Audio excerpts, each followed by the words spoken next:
Three. Is Cam Whitmore the best NBA prospect in college basketball?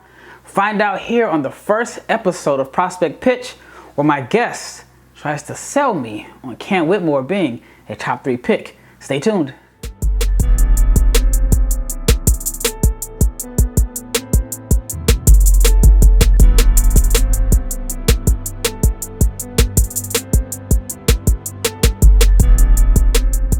Yo, what is up? This is Rafael Barlow, and you are watching the NBA Draft Junkies YouTube channel. In this episode of Prospect Pitch, I have Caleb Mueller here, and he is going to sell me on Cam Whitmore. Now, you have Cam Whitmore as a top 3 pick? Yeah, I think definitely top 3. I just want to say, first of all, I really appreciate the opportunity. I think this is a really cool idea, and I'm excited to talk to you about Cam Whitmore. I put on my little doc that I sent to you. I think that a player with this type of the things that I'll talk about here. I don't know where you really want me to start, but I think for a wing player, he's, as far as I see looking at the whole class, I think he's the best wing. In my opinion, for sure. And I think that warrants him being a top 3 pick because, there's Wembayama and then there's Scoot. And I think in that tier of there's really you could get up to 8 guys at this point in the process so early on that you could get really excited about and warrant using a 3rd overall pick. You have the Thompsons, you got guys like Keontae George, several exciting prospects coming to this. I think Cam Whitmore for me is right at the top of those guys and could even creep into 1 or 2. Okay. All right. So let's get right into this. All right. Yeah. So the biggest question I have for you on Cam Whitmore is, do you buy the shooting consistency? I think if I were to start with one, my biggest gripe about Cam Whitmore would be the shooting off, because I see him primarily as an offensive player and as a scorer. And I think that that's where his upside really is, where he could have the most game-breaking ability, and that kind of takeover ability kind of is on offense. As a scorer, I think to set up and be most effective at the highest levels, whether that's college and the NBA, you have to be able to have a combination of the ability to shoot so you can create space and, kind of get defenders off balance on closeouts and attack. And with the shooting consistency, in the FIBA stuff, he really, a lot of people are raving about his shooting numbers. And although it's something to get excited about, he shows a lot of flashes of some on-ball creation where he rises up really confidently. With a smooth stroke. I like his jumper. I don't think it, in terms of the form or anything like that, I don't think there's mechanical issues. I just think he's a player that's been relying mostly on his athleticism and starting to round out the rest of his game. And I think he's made tremendous strides in that area. All right, sell me on why he is a potential number 1, number 2, and you have him as a 3rd pick. Sell me why him over a Keontae George, why him over Khalil Ware or Derek Lively or Dariq Whitehead or even the Thompson twins? I think for me, when I look at the top 3 picks, and this kind of how I work it out in my mind and where I can make the argument for him being 1 in my head is when you look at the top 2 guys, Scoot's, point guard, and Wembayama's a big.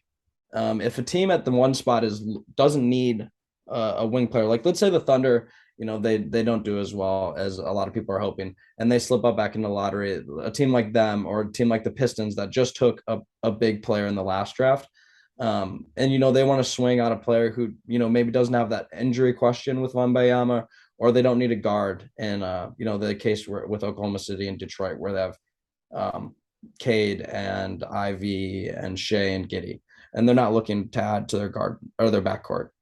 I think that in that case scenario, you look at the board and you say, okay, I got Whitehead and the Thompson twins and Whitmore. And when you look at Whitmore, to me, he's the safest guy. I mean, you look at his body and his frame, and he's 6'7". I have on my sheet 225, but I saw more recently as the things are starting to come about guys coming into school and getting their measurements done. 232, 6'7", 232. I'm excited to see his measurements at the combine. I think he'll have a near 40-inch vertical, if not higher. He's a powerful finisher around the basket. And coming at the draft age, Rafael, he's going to be 18 years old, sitting there in a chair waiting for his name to be called. He's not going to turn 19 for a few weeks after that. And for me, when you combine that type of frame with a player who's already displayed the work ethic to improve his game at such a young age, and then you stick him in a program with Villanova where they consistently crank out quality 3-and-D players. And for me, if I worry about one thing about his game, it's the defensive consistency. I don't know how that's going to translate. That's one thing that I always like to evaluate when they're at each level. Like, I take high school and FIBA defensive plays, kind of with a grain of salt. Although it's good to see that in the FIBA stuff, he's the type of player that can make a read and anticipate a pass, get out in transition, and show off, with the highlight reel dunks and things like that. So that's where I get really excited about him. And then with his upside, you have that switchability on defense. I think with his athleticism, he can be a guy who can guard 2 through 4 with his size and strength and his ability to get off the floor and block shots. I think he's going to be an high effort player. He crashes the glass really well. He's one of those guys that brings you really everything that you're looking for in a star player this day and age who can do a little bit of everything. So he's such a physically dominant athlete that he's been able to just kind of dominate on, up to this point based off of his physical tools. I mean, he's definitely skilled. Do you think that there will be any adjustment or any struggles when he's going up against guys that are just as strong as he is? I mean, in high school with his frame, he probably was the biggest player on the court and the Every time, strongest. every So time, the strongest player on the how do you court. think he'll adjust? Because, I look at a guy, and I'm not comparing them, but I look at a guy like Shabazz Muhammad back in the day. And For now sure. Shabazz was older. Great player. Great player. Shabazz was older for his class. Yeah. And Cam is young. But I think like Shabazz struggled some because now he didn't have the same advantages on the high school level. Do you see anything similar with Cam Whitmore? I think, I just think Cam Whitmore has a really advanced finishing package inside. I think it's not all about power for him. I think that he does have a quite a bit of finesse to his game. He's pulled off some pretty incredible acrobatic finishes. He has the ability to not just finish through someone, but around them.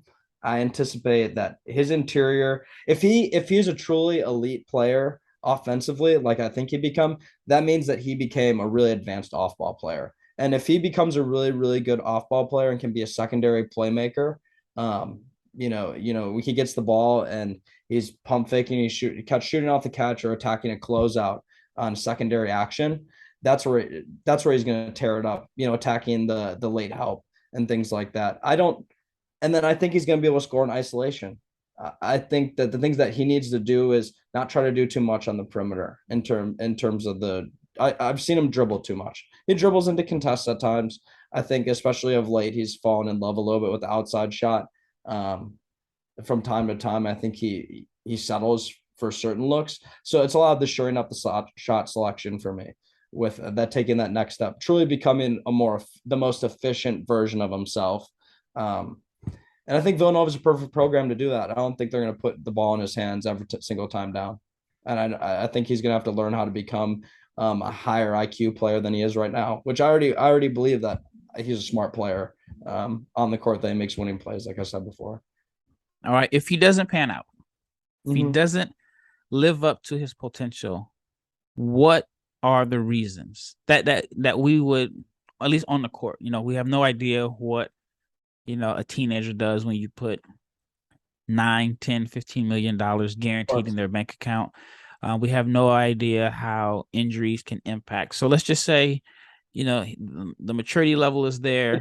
It's about his game. What from his game? His game? If he doesn't make it, what is the reason he doesn't make it? The defense.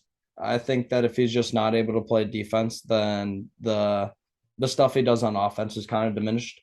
I think he turns into just a rim runner. And I think at that point, there's enough of those in the league that teams aren't going to warrant that top pick on him. So I think if he can display defense at Villanova, then he's going to be a top 10 pick. All right. As a top 3 pick, is he a franchise guy, multi-time all-star, or high-level starter? I think he's a multi-time all-star ceiling. I don't see him being a superstar player or the number 1 player on a championship team.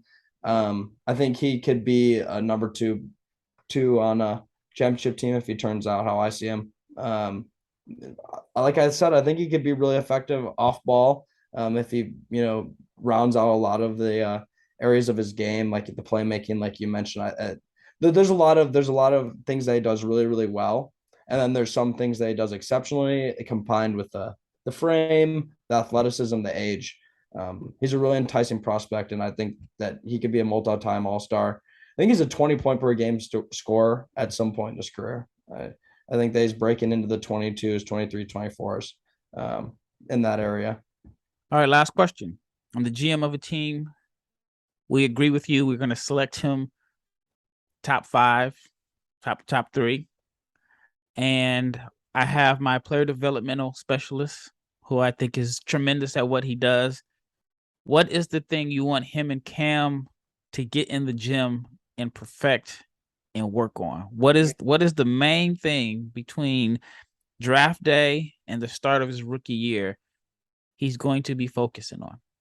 If he can shoot 37% or as a rookie from 3, then he's a player who's going to be in the NBA for quite a long time. So if I'm a development coach, I'm trying to get him in there, really round out those areas of his game, improve the catch and shoot stuff, turn him into I know he's a solid free throw shooter. I think he can be a guy who gets up to the mid 80s in free throw shooting. Just the efficiency stuff. Like I said before, I want him to turn into a really, really efficient player because I think he's a winning basketball player. I see a lot of the 3-and-D wings in the league today, and he is a better athlete. I think he's going to be one of those athletes in the NBA that makes plays every night, that he's going to be a box office guy in that area. Okay, I got one more question. Yeah, for sure. There's one player in the league who you want him to study film on and pattern his game after. And maybe it's not just a one-on-one. Maybe it's a couple of guys. Who are those Paul guys? George and Jimmy Butler. I mean, Paul George and Jimmy Butler are two of the best two-way, winning impact players at that kind of bigger 3, has a big frame, can shoot it. You look at both those guys, the representations of consistency in the league in terms of work ethic, especially. I'd want him to model, kind of Jimmy Butler's mentality. I think that he could be, with his energy and his motor, he could be a really impactful player at both ends.